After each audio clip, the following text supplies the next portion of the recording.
Someone asked in the comments, why does God talk to you?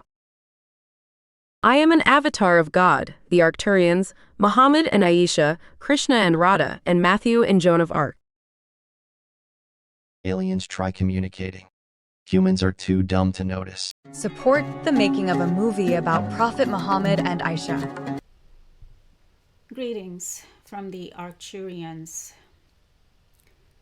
Muhammad+Krishna+Mathew, who is the same soul, gave me another verse from the Muslim holy book Quran this morning, and this is from chapter 5 of the Quran, and it's verse 36. So Quran chapter 5 verse 36, and this is one translation and interpretation of it that says, truly those who were ungrateful, if they had whatever is in and on the earth and the like of it, with as much, again, that they offer it as ransom from the punishment on the day of resurrection, it would not be received from them, and for them is a painful punishment. Now, another translation and interpretation of Quran 5:36 says here, those who disbelieved, if they possessed everything in the earth and as much again, to ransom them from the punishment of the day of resurrection, it will not be accepted from them, and they shall have a painful punishment. Right. I want to look into this day of resurrection. I mean, I have an idea. I mean, I know, but I just want to Google it and see what Google says. And here I'm looking at a Google translation and interpretation or meaning of the day of resurrection, and it's actually giving me the day of resurrection meaning in Islam. So it's saying, on this day, all the people who have ever lived will be raised from the dead. Or is that the resurrection part? Because that will be the resurrection part, because that will be the resurrection. Raised from the dead, that's what resurrection mean. And then it says, and will face judgment by Allah. Allah is God for Muslims. And then it says, Muslims believe that they will remain in their graves until this day, which is called by different names.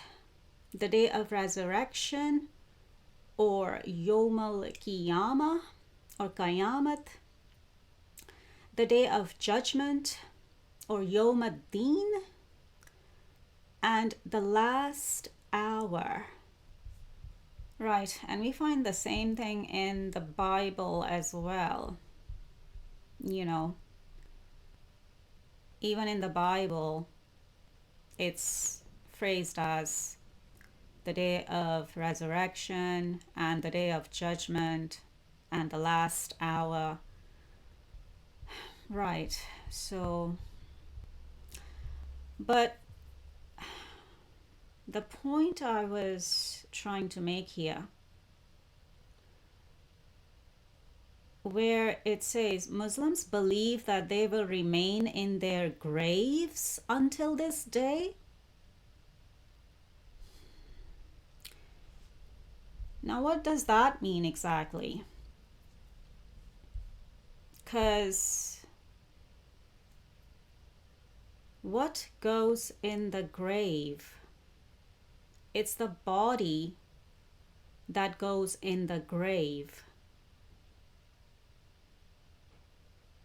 not the soul or spirit, soul and or spirit for Jews and Christians, which is ruh for Muslims, which is atma for Hindus and Buddhists. So how does that make sense? That Muslims believe that they will remain in their graves until this day. How does that make sense? When it's only the body that goes in the grave. So where does the soul, the spirit, or ruh, or atma goes? And why is it described like that in Islam? Because does that make sense? That's another point. Why will Muslims remain in their graves until this day? Does that make sense? When it's only the body that goes to the grave or that gets buried in the grave? I mean, does that make sense?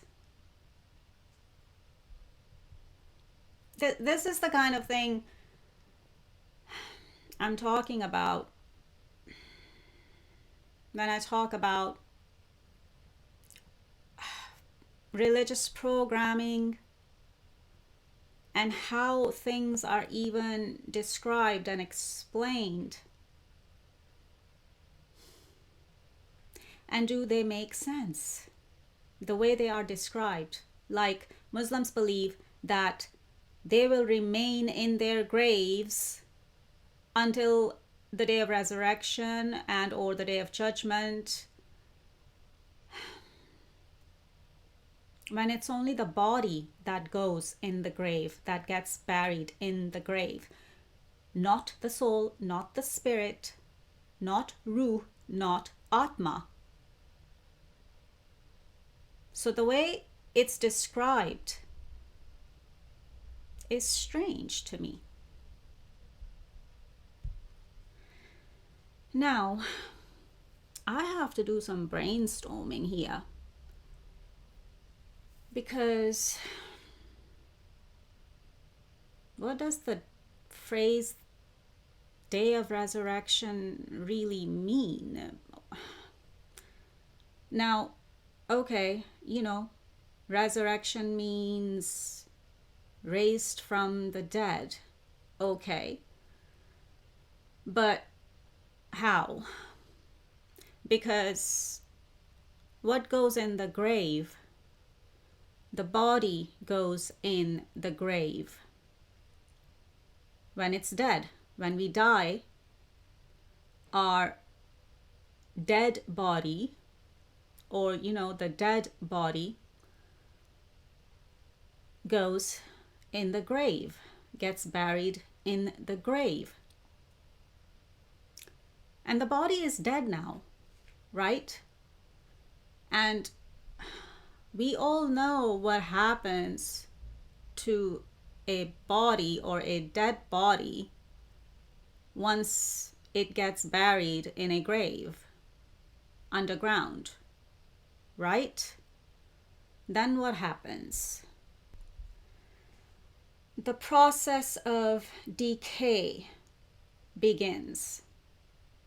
So, and then I guess we all know what happens, and then in the end, what's left of the body or the dead body once it's buried underground or 6 feet down, I think that's how it is, isn't it?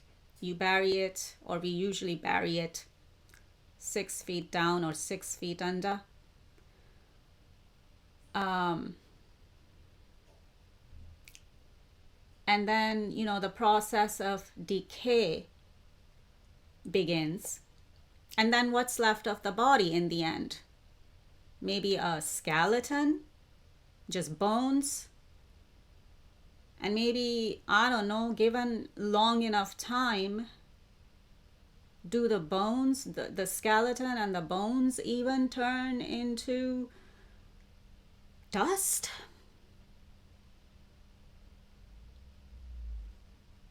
I don't know. But that's what happens to a dead body after it gets buried in a grave, in the earth. So then what actually gets resurrected? The dead body cannot be resurrected, right? Because that's dead and gone. So then what actually gets resurrected? What will get resurrected? Your soul? Spirit?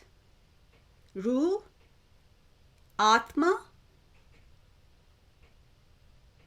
But how will that be resurrected? How? Through the process of reincarnation, or through what we call reincarnation?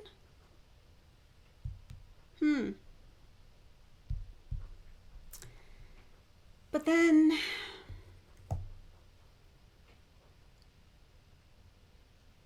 how does reincarnation works? And what does reincarnation mean? Reincarnation means that a soul and or spirit or ruh or atma gets reborn into another body, like comes back, reincarnates, meaning comes back and gets reborn or born again. Actually, that's a Christian phrase that just came to my mind. Or gets born again or born again into another body, into another lifetime. And that's what's called reincarnation. And for how many lifetimes do we have to go through that process of reincarnation, reincarnating over and over again into different bodies, into different lifetimes, etc., until the day of judgment comes? You see where I'm going with this? Are you getting it? I hope so. I hope at least some of you are getting it. And what have I been saying already? I've been saying that the day of judgment is here, been here, is here. We're going through it, and it's longer than a day. So, and it's happening here on Earth, planet Earth, while all of you are still alive. So going back to the verse here, which says, those who were ungrateful or have been ungrateful and are still being ungrateful. And of course, another translation and interpretation of this verse said, those who disbelieved, have been disbelieving, and are still disbelieving or not believing. And I don't think that this is about just religion or just about being a believer, meaning just about believing in God. I don't think that this verse is just about that. because there is that layer to it, but then there's another layer to it, because who else are you supposed to not disbelieve? Or put it another way, who else are you supposed to believe other than God? God's prophets and messengers, right? You are also supposed to believe in the prophets and the messengers sent by God to you, to humanity. That's another layer of meaning to it, or that's another layer of, interpretation to it. We can look at it in that way as well. And in this context, we are. So those who are not believing in us, in me, as a prophet and a messenger of God, and you are also being ungrateful, then what does the verse say? If they had whatever is in and on the earth and the like of it, with as much again that they offer it as ransom from the punishment on the day of resurrection and or the day of judgment, it would not be received from them, and for them is a painful punishment. Now, what was the other interpretation of it? Let me go to the other interpretation of it. So those who disbelieved, if they possessed everything in the earth and as much again to ransom them from the punishment of the day of resurrection and or the day of judgment, which we are going through right now here on planet Earth, because that's how it happens. It happens here on this side of the veil, here on Earth as well. Okay?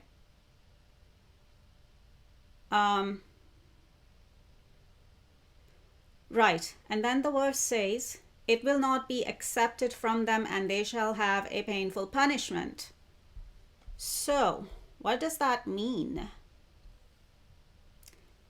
For the ones who are ungrateful and are being ungrateful, and also the ones who are not believing in us, in me, as a prophet and messenger of God, or Allah for Muslims, and I guess it's Bhagwan for Hindus. Anyway, right. And actually for Hindus don't really have prophets and messengers, do they? Hindus have gods and goddesses. But even the Hindu gods and goddesses, what did they do? They did the same job as prophets and messengers, right? They did the same thing as prophets and messengers do. So it's the same thing for Hindus as well. It's just that we are using different labels when it comes to Hindus. Yeah. When it comes to Hindus, we are dealing with gods and goddesses. and not prophets and messengers. But the job is the same. The Hindu gods and goddesses did the same job, meaning they were prophets and messengers. As I said, it's just a difference in labels.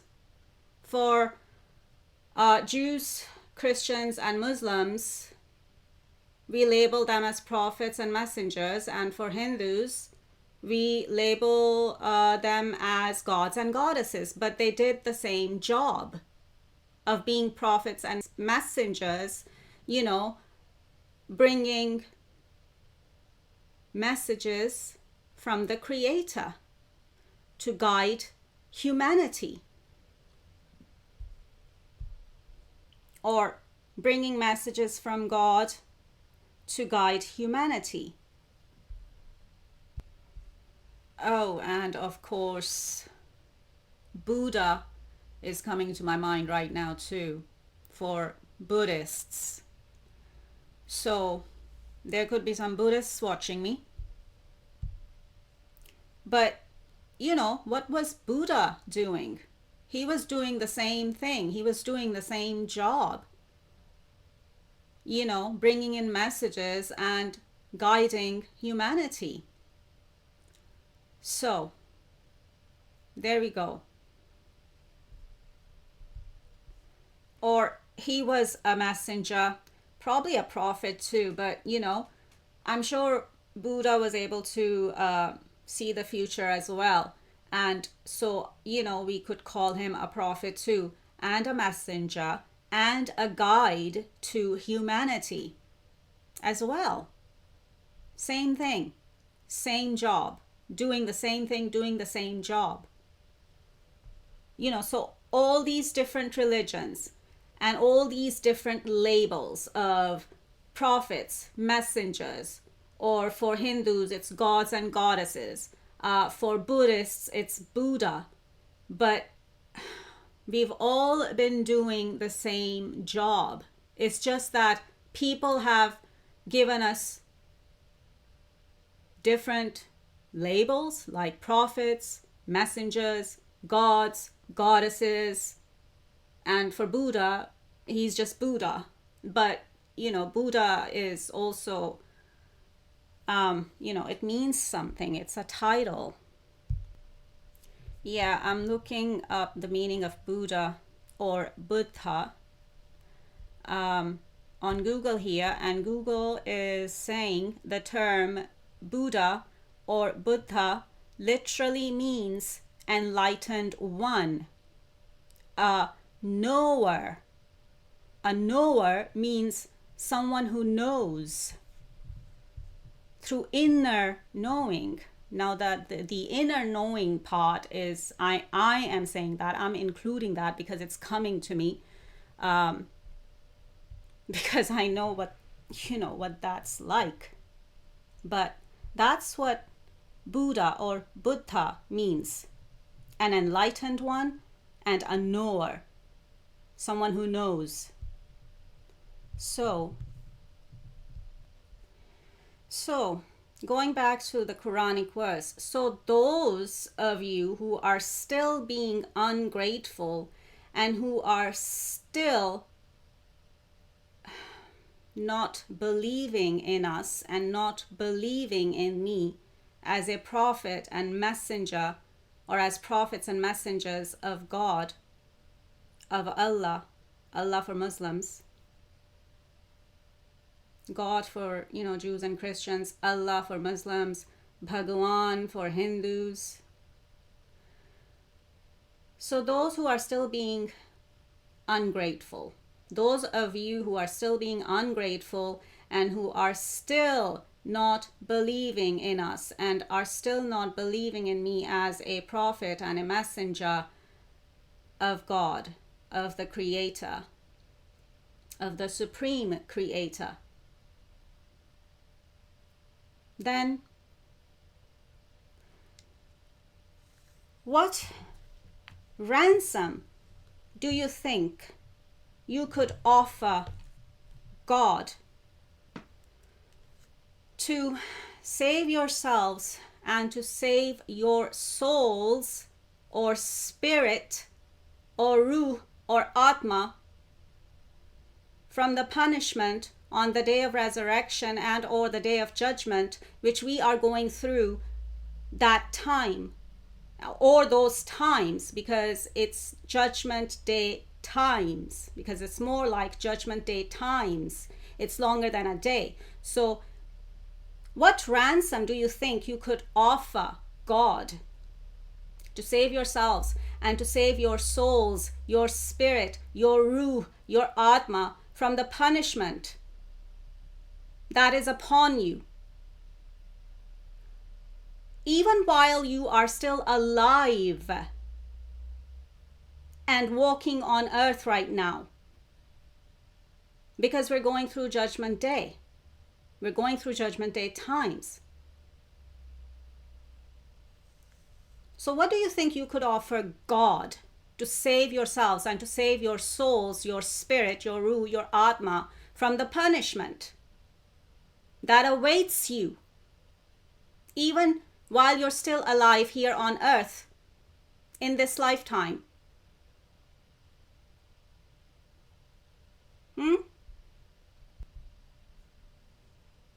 There's nothing you can offer God.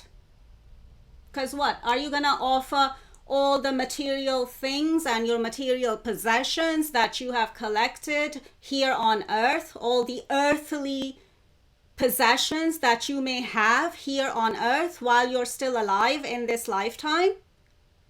Do you think that's what you're going to offer God to save yourselves and to save your souls and spirit from the punishment that awaits you while you're still alive here on earth in this lifetime? It's not just about, oh, you're gonna, get punished for your sins. That's, like those are the words religious people use and are familiar with. So I'm just using the language that most religious people use and are familiar with. So, what can you offer God? Are you going to offer God all of your earthly possessions that you may have accumulated in this particular lifetime here on earth? Because let me go back to the verse. Where is it? There. It says, those who disbelieved, if they possessed everything in the earth and as much again to ransom them, or to rescue them, because ransom means what? To rescue as well, or to rescue yourselves from something, right? So those who disbelieved, if they possessed everything in the earth and as much again to ransom them from the punishment of the day of resurrection and or the day of judgment, it will not be accepted from them, and they shall have a painful punishment. So that's what the message is today and of this verse. And that's what the message is coming from Prophet Muhammad, Krishna, Prophet Matthew. Prophet Muhammad for Muslims, who is the same soul as Krishna for Hindus, who is the same soul as Matthew from the Bible, or Prophet Matthew for Jews and Christians. So, meaning what? Let me repeat that part of the verse again. Even if you could offer those who disbelieved, so those of you who are still disbelieving and are not believing in us and in me, and are still shying away from us and are still denying us and are still in denial about us and about me, then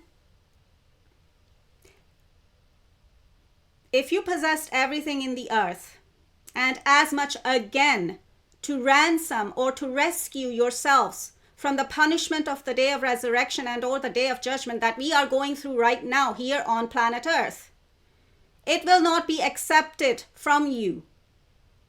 and you shall have a painful punishment. So, bottom line, do you still want to continue disbelieving? Do you still want to continue not believing in us?